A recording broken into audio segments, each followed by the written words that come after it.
एक नगर में बहुत धनवान सेठ रहता था। वो बहुत सी फैक्ट्रियों का मालिक था। एक शाम अचानक उसे बहुत बेचैनी होने लगी। डॉक्टर को बुलाया गया, सारी जांचें करवा ली, परंतु कुछ भी नहीं निकला। उसकी बेचैनी बढ़ती गई। उसके समझ में नहीं आ रहा था कि ये क्या हो रहा है। रात्रि हुई, नींद की गोलियां भी खा ली, पर न नींद आने को तैयार और न ही बेचैनी कम होने का नाम ले।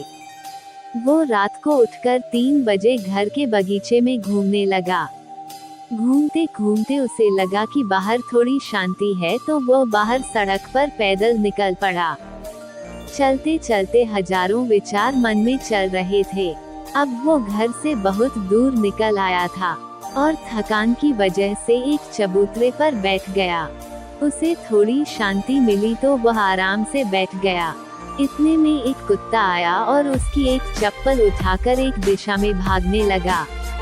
सेठ ने देखा तो वह दूसरी चप्पल उठाकर कुत्ते के पीछे भागा। कुत्ता पास ही बनी झुग्गी झोपड़ियों में घुस गया। सेठ भी उसके पीछे था। सेठ को समीप आता देखकर कुत्ते ने चप्पल वहीं छोड़ दी और चला गया। सेठ ने चैन की सांस ली और अपनी चप्पल पहनने लगा। इतने में उसे किसी के रोने की आवाज सुनाई दी। वो और समीप गया। रोने की आवाज एक झोपड़ी में से आ रही थी।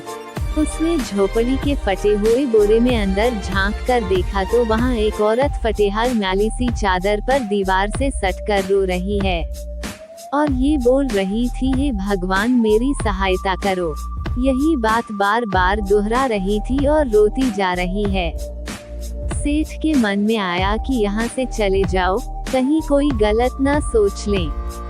वो थोड़ा आगे बढ़ा तो उसके दिल में विचार आया कि आखिर वो औरत क्यों रो रही है, उसकी समस्या क्या है। और उसने अपने दिल की सुनी और वहाँ जाकर द्वार खटखटाया।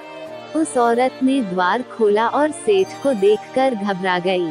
सेठ ने हाथ जोड़कर कहा, तुम घबराओ मत, मुझे तो बस इतना जानना है कि तुम रो क्यों रही हो। औरत की आंखों से आंसू टपकने लगे और उसने पास ही गुदड़ी में लिपटी हुई 7-8 साल की एक बच्ची की ओर संकेत किया और वह रोते रोते कहने लगी, मेरी बच्ची बहुत अस्वस्थ है, उसके उपचार में बहुत खर्च होगा। मैं तो घरों में जाकर झाड़ पोछा करके जैसे तैसे हमारा पेट पालती हूँ, मैं कैसे उपचार कराऊं इसका। सेठ ने कहा, तो किसी से मांग लो। इस पर औरत बोली कि मैंने सबसे मांग कर देख लिया, खर्चा बहुत है, कोई भी देने को तैयार नहीं। सेठ ने कहा, तो ऐसे रात को रोने से मिल जाएगा क्या। औरत ने कहा कि कल एक संत यहाँ से गुजर रहे थे तो मैंने उनको मेरी समस्या बताई तो उन्होंने कहा, बेटा तुम सुबह 4 बजे उठकर अपने ईश्वर से मांगो, आसन बिछाकर बैठ जाओ और रो गिड़गिड़ा के उससे सहायता मांगो, वो सबकी सुनता है तो तुम्हारी भी सुनेगा। मेरे पास इसके सिवाय कोई चारा नहीं था, इसलिए मैं उससे मांग रही थी और वो बहुत जोर से रोने लगी। ये सब सुनकर सेठ का दिल पिघल गया और उसने तुरंत फोन लगाकर एम्बुलेंस बुलवाई और उस लड़की को एडमिट करवा दिया। डॉक्टर ने 1.5 लाख का खर्चा बताया तो सेठ ने उसकी जवाबदारी अपने ऊपर ले ली और उसका इलाज कराया। उस औरत को अपने यहाँ नौकरी देकर अपने बंगले के सर्वेंट क्वार्टर में जगह दी और उस लड़की की पढ़ाई का जिम्मा भी ले लिया। सेठ कर्म प्रधान तो था पर नास्तिक था। अब उसके मन में सैकड़ों सवाल चल रहे थे, क्योंकि उसकी बेचैनी तो उस वक्त ही खत्म हो गई थी जब उसने एम्बुलेंस को बुलवाया था। वो ये सोच रहा था कि आखिर कौन सी ताकत है जो मुझे वहां तक खींच ले गई। क्या यही ईश्वर है?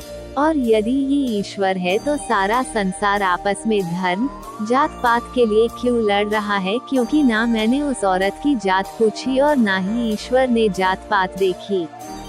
बस ईश्वर ने तो उसका दर्द देखा और मुझे इतना घुमाकर उस तक पहुंचा दिया। अब सेठ समझ चुका था कि कर्म के साथ सेवा भी कितनी जरूरी है, क्योंकि इतनी शांति उसे जीवन में कभी भी नहीं मिली थी। यदि हम सब भी ईश्वर की कृपा पाना चाहते हैं तो मानवता को अपनाना पड़ेगा और समय समय पर उन सब की सहायता करनी पड़ेगी जो लाचार या बेबस है, क्योंकि ईश्वर इन्हीं के आसपास रहता है।